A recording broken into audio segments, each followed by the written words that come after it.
Okay, good. Okay, so last week we talked about intransitive verbs and basically learning that basically all we do is we take the imperfective root or the perfective root and we add the endings on it to make it um, into either a continuous past, like the video camera, the ongoing thing, or like the camera, a simple past, like a one momentary, one-time event thing. So if I was to say, can someone review, let's say, I was leaving the house, what would you say?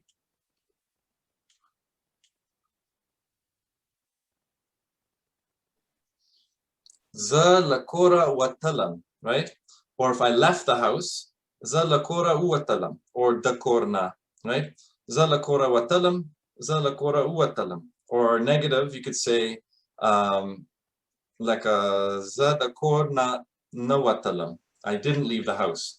Like the corona pawachke za dakorna nawatalam. That's an ongoing thing. Like during corona, I didn't leave my house in general, right?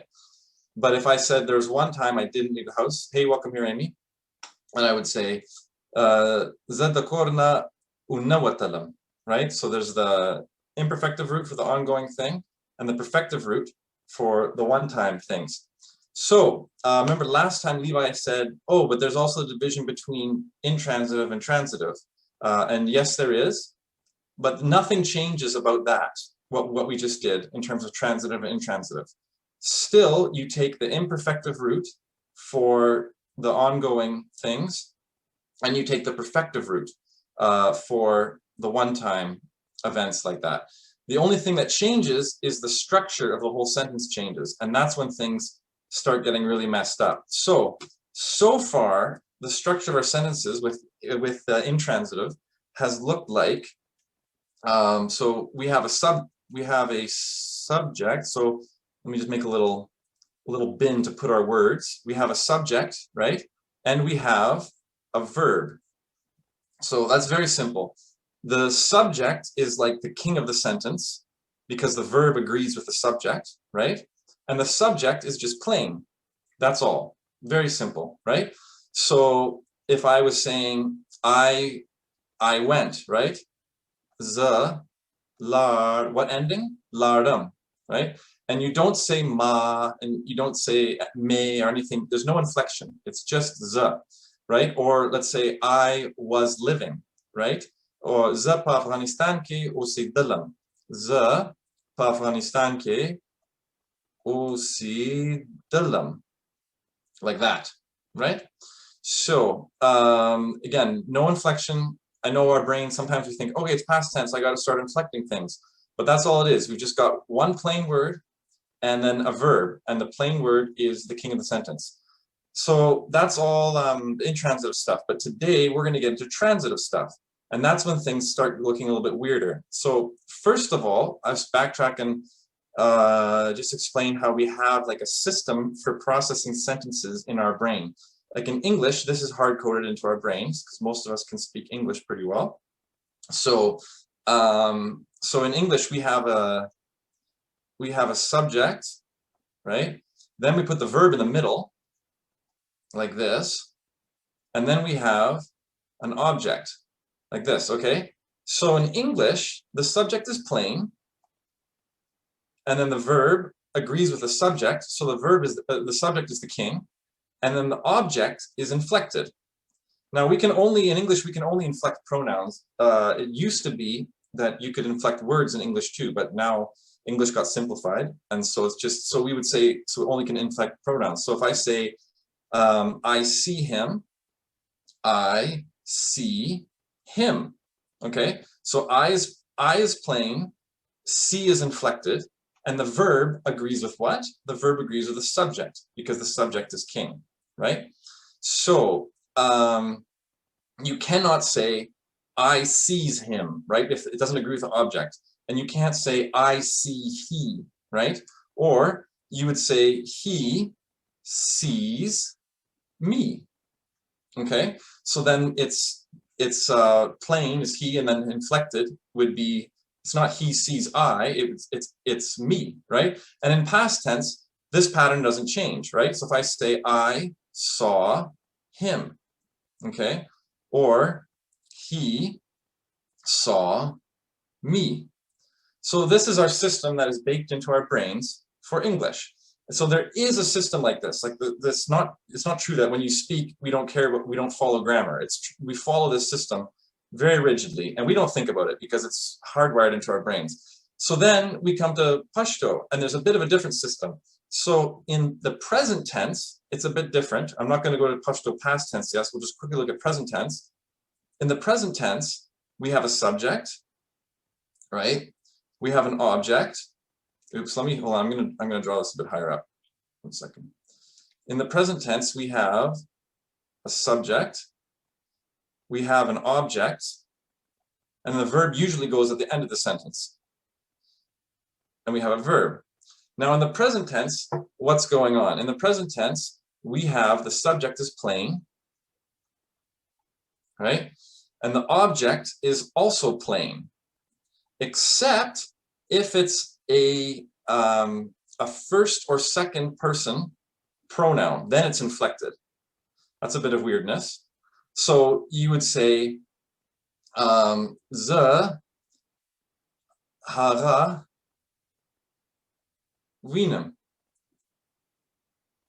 right? I see him. So hara does not inflect, right? But if it's a second person pronoun, like if I see you, then it does inflect. So it's ta, ze ta winem. Now this is a really weird thing about Pashto. Why does the third person pronouns not inflect, or nouns don't inflect? Like if I was to say, if I see my friends, I don't say dostan no, I just say dostan, ze dostan winem, right? So that's super weird. Why? The only thing that inflects is the first and second person pronouns. Like if I say you see me, then I would then it's te ma wine.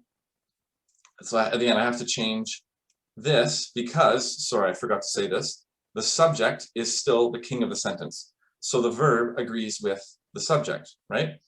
So this is a little bit, you might think it's totally insane that Pashto has this kind of, like, it's playing for all things except for the first and second pronouns, except different languages have different points, like breakpoints for how things line up, and the first and second pronouns are kind of in a separate category because they're more personal, because they have to be referring to a personal object, like you or me, or you or us. So there is, like other languages do sometimes divide it weird that way. So just before you think Pashto is super, super insane. The other thing that can go in the object is a mini pronoun. Oops. So the mini pronoun is in there. So you can say, instead of ma, you could use the mini pronoun tame, wine, right? Or you could say, I see him. You could say, zeye winem. Winem, because this is the subject is the king of the sentence. So, okay. So does that make sense? That's how the present tense works for Pashto. So this is just the present. I'm sorry, I need to make sure I have my chat box available because some people might be asking questions and I'm not seeing it. So no one's asking questions. Okay, feel free to ask questions or jump in. So that's present. That doesn't seem too weird for us, although it is a bit weird. It does work differently than English, but it's not like insane. So that's kind of like a scooter, right? Like someone gives us a scooter and we haven't ridden it before, but it's kind of like, okay, I've ridden a bike before, I can ride that. That's not super, super mind-bending, right? But things do get weird when we enter the past tense, okay? So the past tense, we have a subject. Sorry, let me draw that a bit better. We have a subject, and then we have an object, and we have a verb, okay? So the subject, object, verb. Now, in past tense, the subject is inflected, okay? Always, if possible. Some words you can inflect, so it just sits there. And then the object is playing. And the object is the king of the sentence, okay? And then the other thing the subject can be, it can also be a mini pronoun. So I can draw an M, mini pronoun. Okay, so this is insane, right? So this feels like we are riding like a backwards, let me draw a little bicycle here.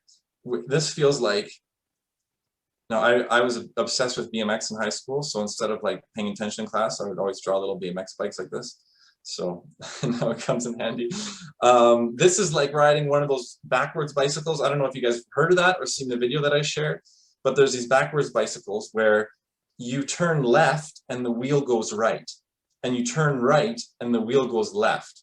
So it seems simple, but it's totally backwards in our brain, and people get on the bike and they cannot ride it. Even if you explain what it is, you cannot write it because it feels so backwards. Like to have the object be the king of the sentence and to have the subject be inflected, it just feels incredibly weird. But it's not complicated. Actually, it's simpler than present tense, right? So this has less weirdness than this. It's just that we're not used to riding a backwards bike. So if we take the example of I see him, right? So I has to be inflected. So how do we inflect me, I, in Pashto? Someone want to say that? Ma? Yes. So you say ma, and then I see him. So I write him plain, hara, or if he's close by, I could say de. And then, so now we're going to use the root because it's the past tense, and let's use simple past. So ulidal is the perfective root. So mahara ulidal, and then what ending do we put on it? We put the ulidalo because he is the king of the sentence, right? The object is the king of the sentence. So let's try a different example. Like if I say,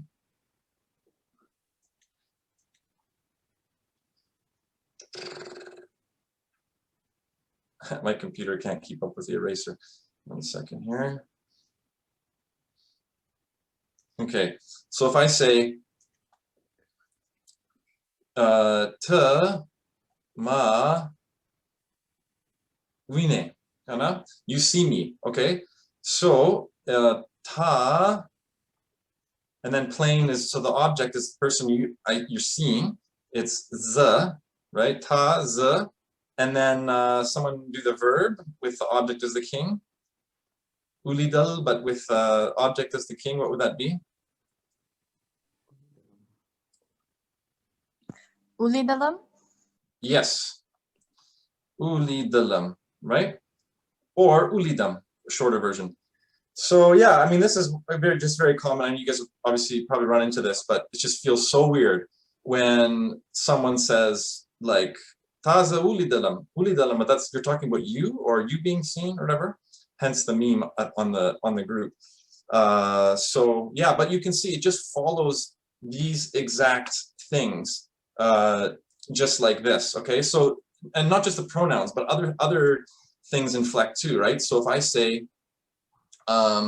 he saw the woman, okay, so in present tense it would be hara chaza, oops, present tense, hara chazavini. So chaza doesn't, oops, let me just redraw this O here. So chaza does not inflect there, and hara does not inflect.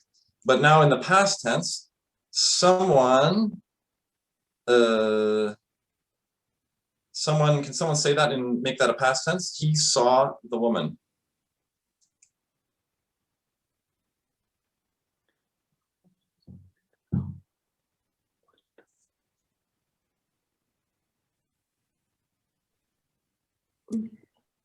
Okay,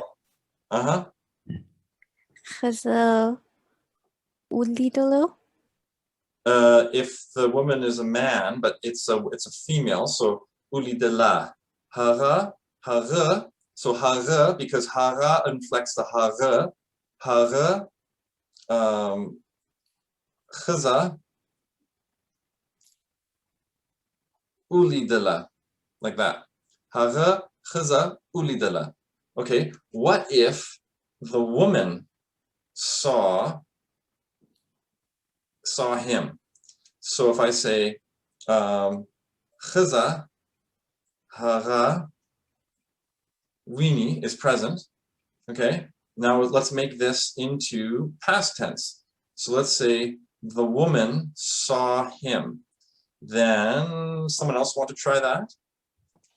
I'll give you 5 seconds or I'll do it. Or you can try it in your brain. Khazi Mm-hmm. haga ulidalu. Yes. So what did she do? She inflected khazi. So that's not talking about multiple women. That's one woman. Because you can also inflect for plural. You can say khazi. But if it's just one woman seeing, then khazi haga not inflected. Uli de lo, she said. So yes, exactly. Now, what if multiple women saw him, right? So if I say khazi harawini, the women see him. Now, past tense. Then you have. Does anybody know what to do with that? If it's multiple women, you inflect this. Yes, chazo. So it's you have to do the double inflection because it's already inflected once for plural, but now it's like, okay, I have a plural thing, chazi, but I need to inflect it again. So what can you do? Then you pull out the big guns, the o, and then it's double inflected. Chazo, hara ulidado.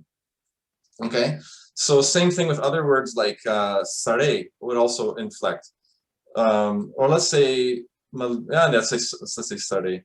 So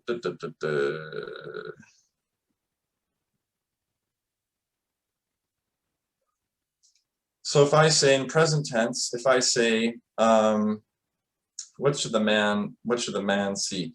Let's say the man sees you, okay? So the man sare ta, because that's second person, sort of inflected. Sare ta wini. Okay. Now, if I was past tense, can someone try to make that past tense? The man saw you. Sari ta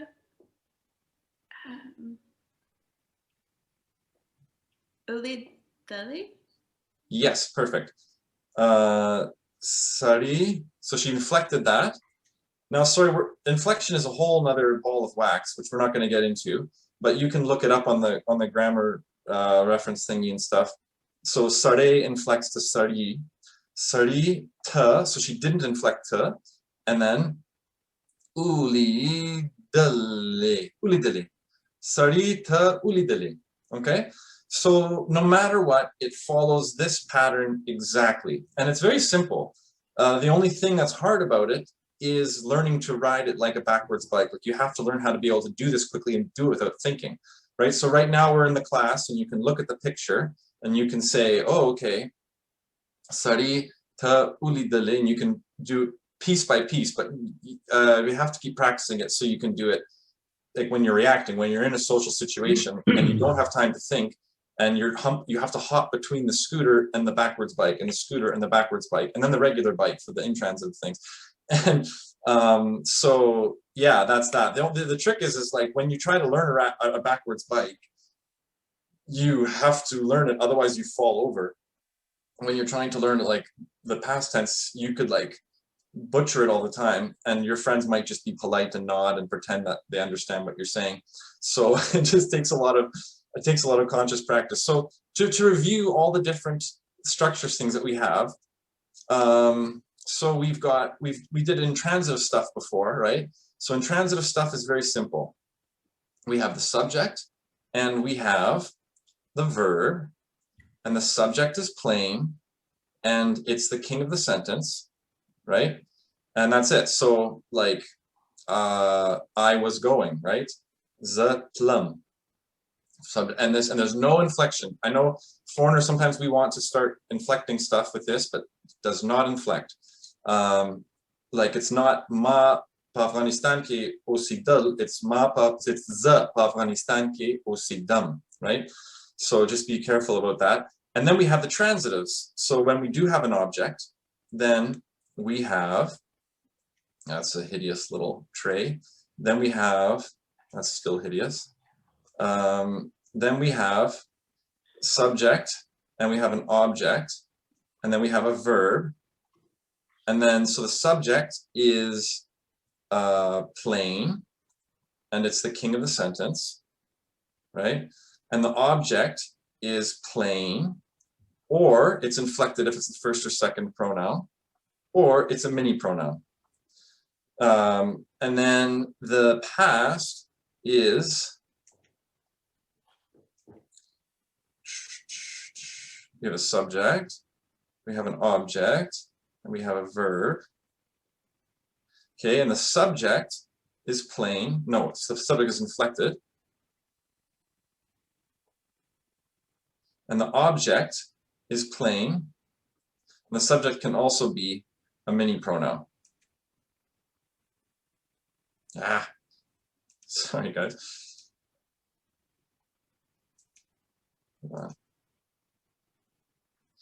Shows how we're losing our handwriting skills in this computery age. And then the object is the king of the sentence, right? So I kind of think of it when you're talking about, like when you think of past tense, I think of like the spotlight shifts onto the object. And so you think of that, that's like the focus of our attention. It kind of helps me to make sense of it. But this is the hard thing about Pashto. So if people are interested into like cool grammar terms, then this might be cool. If not, you can shut your brain off for a couple of seconds.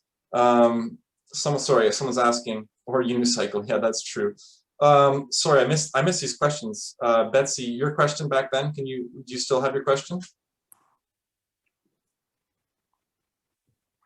Oh, I'm not unmuted. I'm not muted. I was just going to ask when you were kind of introducing the plain and inflected. Those are a little bit new terms to me, but you said you didn't want to get too deep into inflection. Yeah, sorry. Yeah, sorry. That could be new terms. So in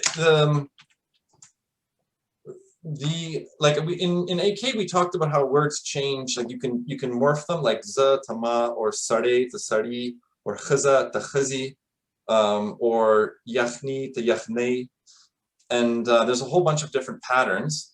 But like you can go over, like here you can see how here's the pronouns, and then here's what they are inflected. So ma, za changes to ma, ta changes to ta, and that kind of thing. The plural ones don't change. Or you can see how with certain words, like, yeah, like what's an example? Yeah, like a bache, bachi. So they just get inflected as in the words get a little bit like bent or morphed.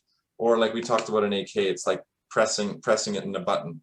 So yeah, that is a bit of a different topic, but does that make sense? Yeah. What I said just about that? Yeah. Okay, I understand. Yeah. So a plain just means the word is untouched; it just stays in its regular state, and then inflected would be it's morphed or adjusted. So that's some really cool stuff about that in Pashto. But then also Josiah and Ricky asked, in past tense in sentences with transitive verbs, is the mini pronoun always the subject? Yes. Sometimes you can use a regular pronoun instead of the subject, but the mini pronoun is always the subject. So a little side note, the mini pronouns, like you can see here, that the mini pronouns are these things here, and they can only be the object of a non-past transitive verb, or a present transitive verb, or, oh boy, that's a typo, intransitive. Sorry, this is new. Or the subject of a transitive verb or a possessive pronoun. So let me just pull that off because that's a massive typo. But these are the mini pronouns. You might not be familiar with these, but it's like me, mu, de, ye, and those ones, they always roll off the back of other words. So technically they're called enclitic pronouns, and they kind of hang on to other words, and they're extremely common in that, yeah, Pashtuns use them all the time when they speak, but we will get in more into that next week. So good questions. Where were we? Yes, okay, the ergative alignment. So people talk about this change here, where the object becomes the king of the sentence and the object becomes plain. This is called ergative alignment. So a lot of languages will be like this, where if there's no object, then the subject is the king, right? And then as soon as you bring an object in, then the object becomes the king and the subject gets inflected. That's a common thing. But some languages are split ergative, and so Pashto is split in that it's only in the past tense, right? So in the present tense, the object is still the king. Sorry, the subject is still the king. And in the past tense, the object is the king. And so that's why it's called split ergative. And you have to split your brain, because whenever you're talking, and you'll be jumping between these three categories. And so you have a different framework for processing the sentence in each one. And there is no way that you can do that consciously, like thinking that's why you have to practice and drill. Like I'll keep on saying this a zillion times, but I think a lot of people struggle with this. So I have to keep on like flogging this dead cat, or whatever the expression is. Like when we make those sentences, like you said, I saw him, right? So someone says that sentence and says it really slowly and thinks of each word. You have to, on your own, practice and imagine and start making those sentences to the point when you can do it like really quick without thinking. And then you can think of a million different situations, and you can get really quick. So sit down and do that for half an hour by yourself.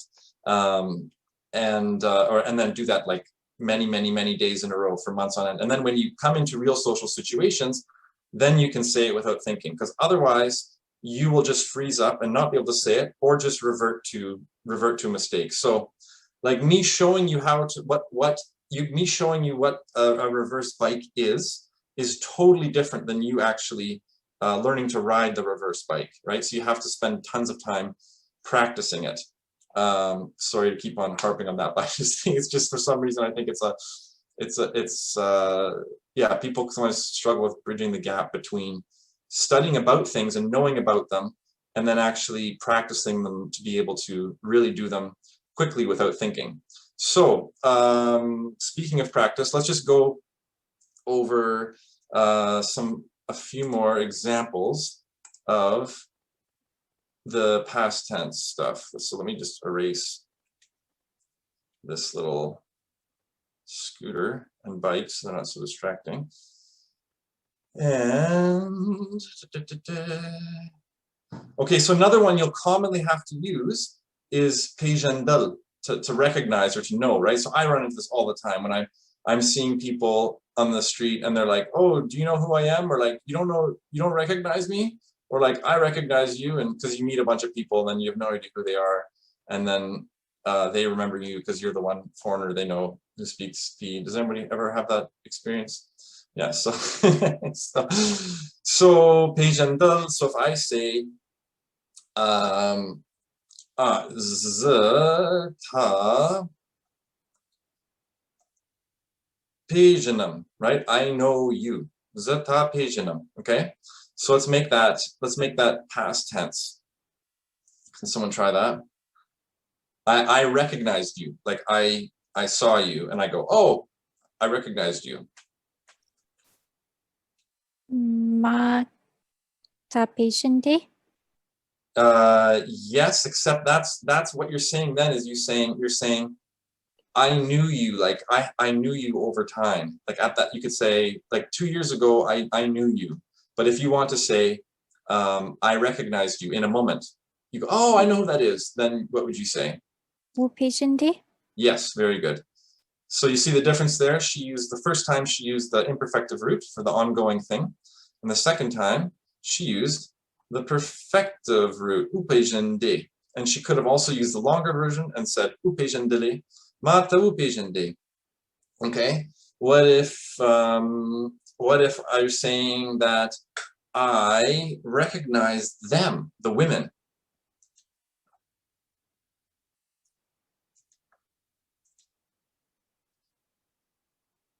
Ma khazi, or you could say, let's say khazi. I recognize the women. Ma khazi. So there again, Levi, it's inflected, but it's inflected because it's plural, not inflected because it's this. It's in the subject thing. So that's just the joy of inflections, that you can use it for multiple reasons. But ma khazi upejandi, right? So it's the same as that kind of thing. Or if you're to say, let's say, she recognized me. So you're in the park and some girl saw you. Say, she saw me and she recognized me. Does anybody want to try those two sentences? She saw me and she recognized me. Hagi the ulidam. Yeah. Hariza ulidam ao. And then she recognized me. Upejandam. Yeah, very good. Hariza upejandam. I like practicing with, I like practicing, sorry guys.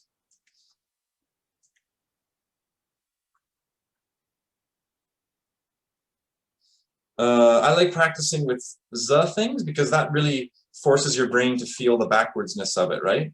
So if I say, then it just feels like it really forces my brain to feel the backwardsness or to feel the separate thing of that. So if you were to say, she saw us, right? Can you do those two sentences to say she saw us? Hage mung upejandu? Yes. Oh, or well, actually, hage mung ulidu. Yeah. Ulidu and upejandu. Oh. Yeah. Totally. Okay, so here's an example of it in real life. Well, as real life as video gets. So have a listen to this. So they're talking about.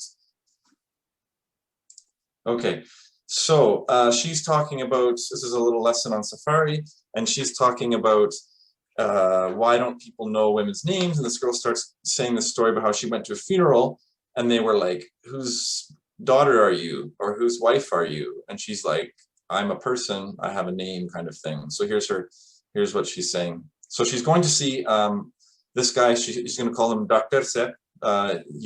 He's a doctor, like he's a great he's a poet and stuff, right? So here's her story.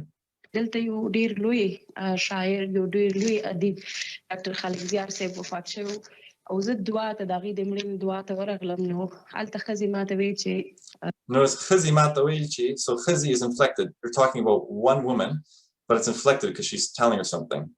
ته د چا لوري ماته ویل چې زما پلار ته نه پیژنې او نه ډاکټر صاحب زما پلار پیژنده. Okay, so she said, na tazma plar pejani, right? So you don't know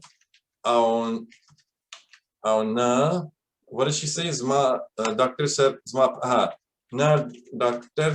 Sep zma plar pejanda.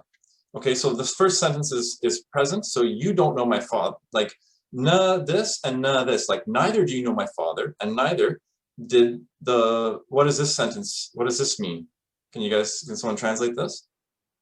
Na Dr. Sep zma plar pejanda. So actually it could go either way because they're both third person plural, but she's saying and the doctor didn't know my father, right? Or it could be my father didn't know the doctor, because actually you could flip it either way with this one because they're both third person. But anyways, so here she's taking the imperfective root because she's talking about this guy is dead now, but when he was alive, he didn't know my father. So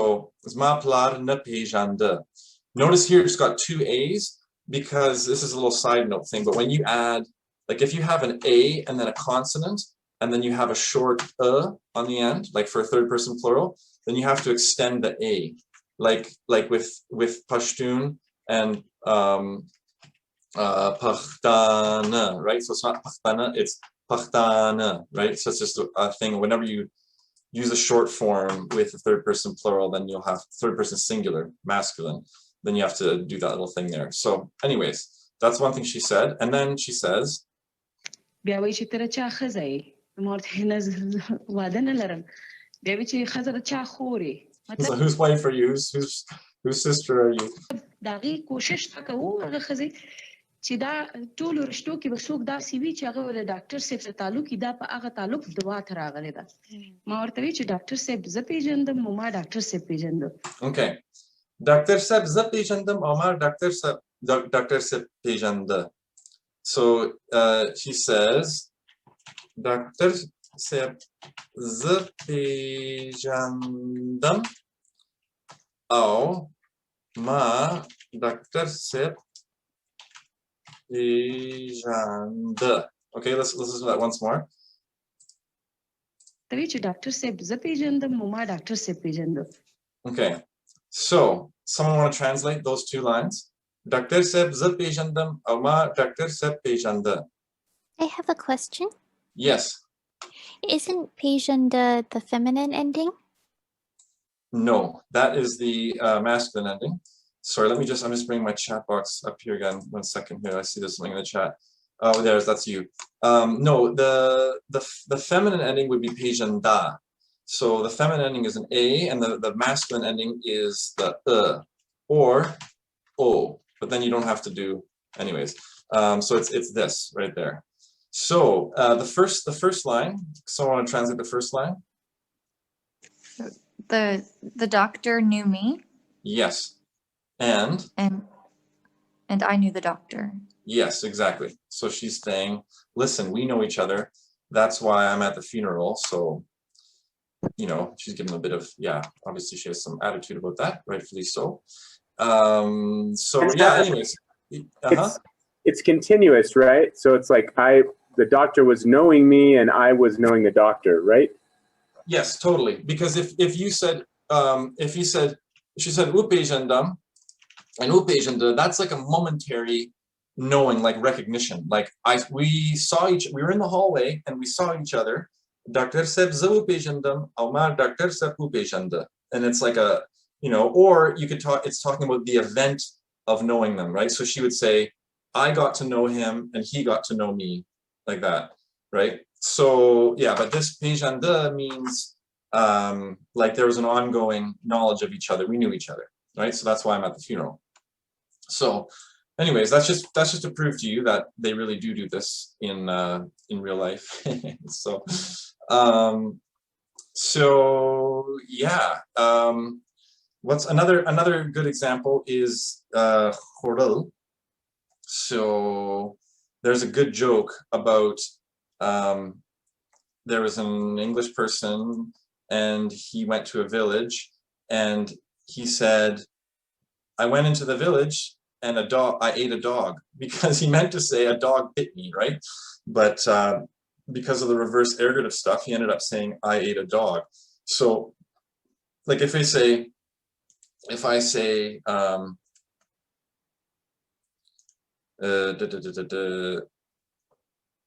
sorry, the dog bit me, right? So spay is the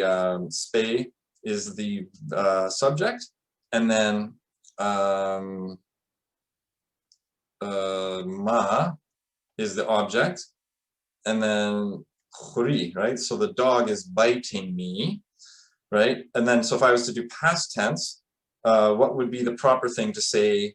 The dog bit me. Can someone try that? Spi za ukhram. Yes, spi za ukhram or ukhralam.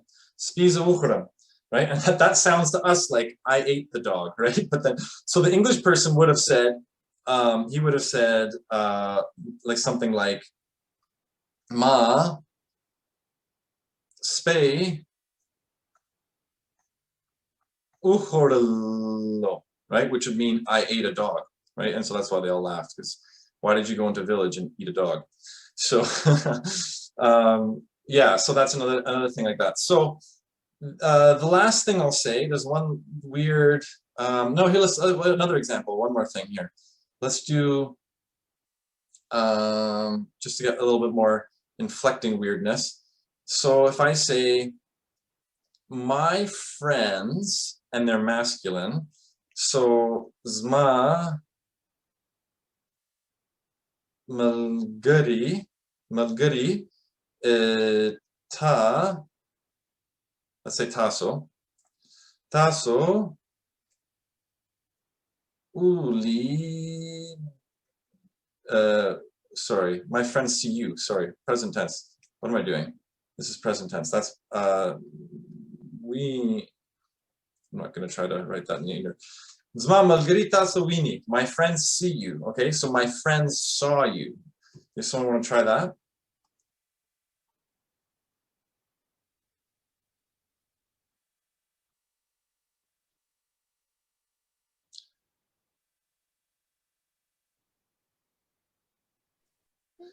Zma Margarita so little. Not quite. So we have to inflect. We have to inflect my friends. So what would that be? Can somebody else know how they would inflect my friends? Malgaro. Yes, malgaros. Ma malgaro. Taso does it's the same if it's plain or inflected. Uli delay, right? Because the taso is the king. So zma malgaro taso uli day. So everything, or if I was to say the English people, Angrezan, let's say, let me just forget the present tense for now. If I said the English people,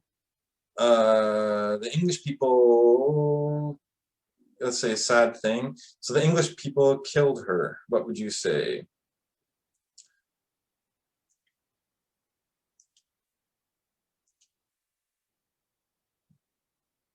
Angrezan is English people, right? We need to inflect it. Angrezano haga uwajala. Angrezano haga uwajala. Cha uwajala, like who. So if you ask who with this thing, you have to say cha. Cha uwajalo, because so inflects the cha like that, right? Or another example would be if I could say like polisan. So my police caught. Let's say police caught us, right? So polisan is police people. Polisano mung. Can someone complete the sentence? Police caught us.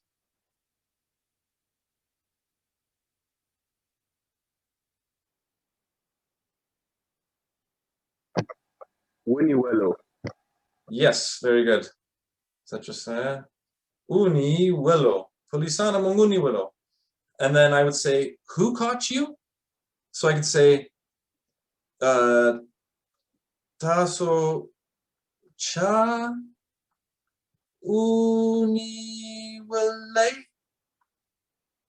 Taso cha uniwele, right? Polisano munguniwelo. Ha, polisano taso uniwelo. Taso uniwele. See, look, I just messed it up right there. Polisano taso uniwele.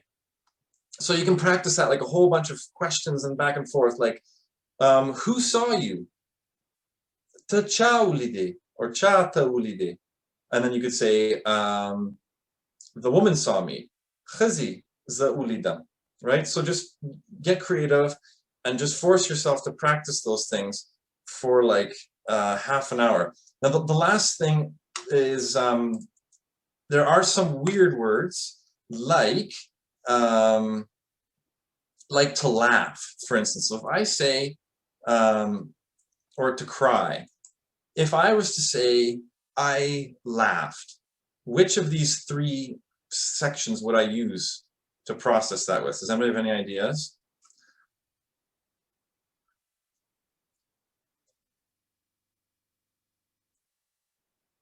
I laughed. So you would think, right? You would think that it's this one here, that it's the intransitive thing, because there's no object. It's just me laughing, ha, ha, ha, ha, ha. But actually, you use the transitive section for laughing. Now, that's really weird.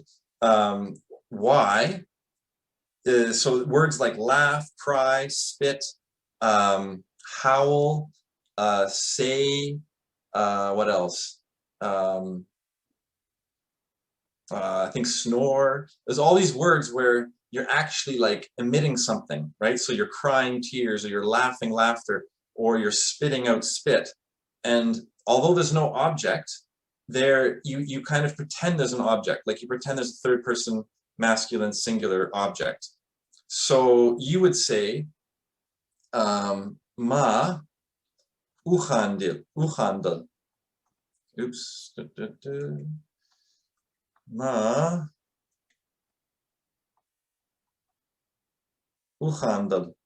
Okay, so I laugh. You do not say z uchandam. I can't forget that. I won't write that.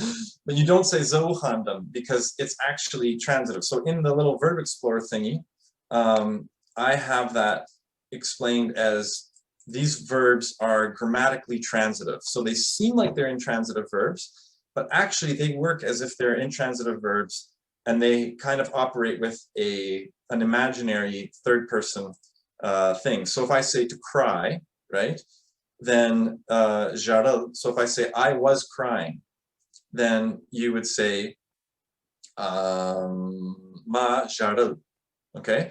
Or if she was crying, right, then like Rosie saw a girl in the park and she was crying. So Rosie, how would you say she was crying in the park? Harry Jardel. Yeah, exactly. Very good. Because although it feels like it's intransitive, it's actually transitive, and so she inflected Hari Jaral, right? So, but if she came to cry, she's crying at a one-time thing like ah, then she cried Hari Jaral, like that. So yeah, so those are just another things to practice and to watch out for. Like if I said, you know, like they all laughed, like you could say Tulu mapuri uchandal. I'm a little confused because sometimes I feel like I hear ma khabera wukra, and other times I hear khaberi wukre. I understand one is singular, what is the difference in meaning? Yes, yeah, because the khabara is singular, plural is singular. Like I said one thing, like one element of speech. Or if I say khaberi, it's like you're like saying many elements of speech. So then the first time it's agreeing with the singular khabera, and then the second time it's agreeing with a plural khaberi. But that is a compound verb, and we haven't got into those yet. So the compound verbs are a little bit weird. But the difference in meaning, I don't think there's a huge difference in meaning. But it could just be saying that like I said one thing, right? Or I said a bunch of things like that. So good question. Yeah, so that's pretty much it. And that basically fills up an hour. Are there any other last questions about all this stuff?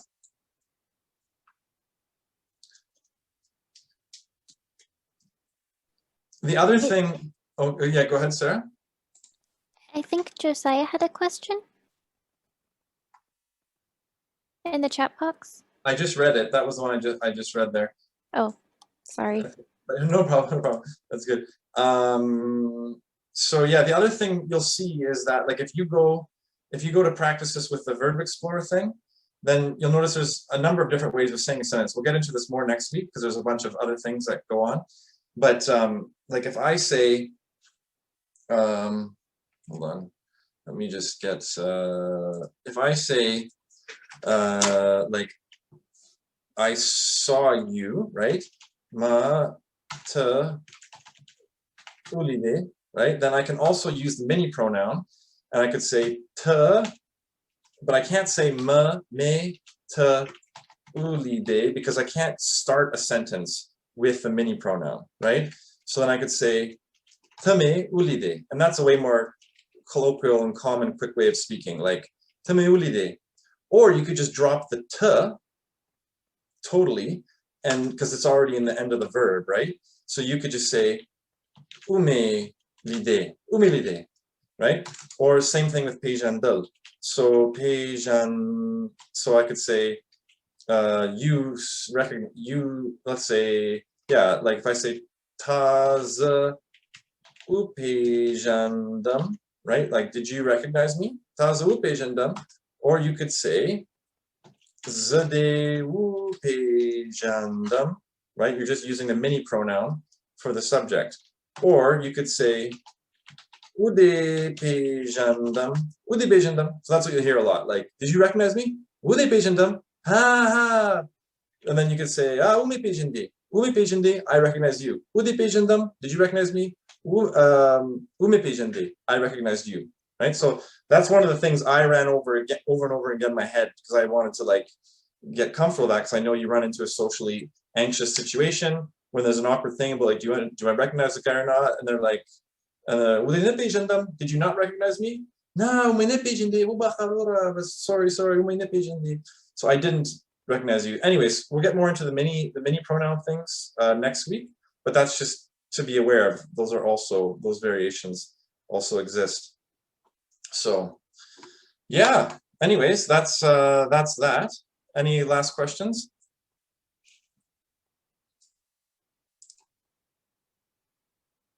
Does it make sense?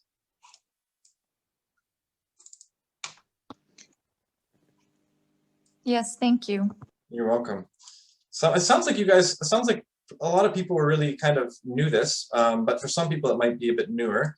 And there might be some other people who watch it on the video who's very, very new for. But the thing I just can't keep stressing enough is the need to personally practice this. And if you think you've got it, then it's like sweet, but you have to practice it until it rolls off your tongue really quickly without much thinking. And then until you can think of 10 different situations in your head and you can say them all without thinking, then that's good. And then keep doing it. Then do it over and over again to just really cement it in your brain. And then practice it with a language helper if you're worried that you might be making big mistakes, or you can do it by yourself if you're checking yourself against this thing, to make sure that you're following the rules fine. And then the rules are very simple, so you can check yourself to know that you're following the rules. So yeah. Okay, I'm going to stop the recording now. Stop recording.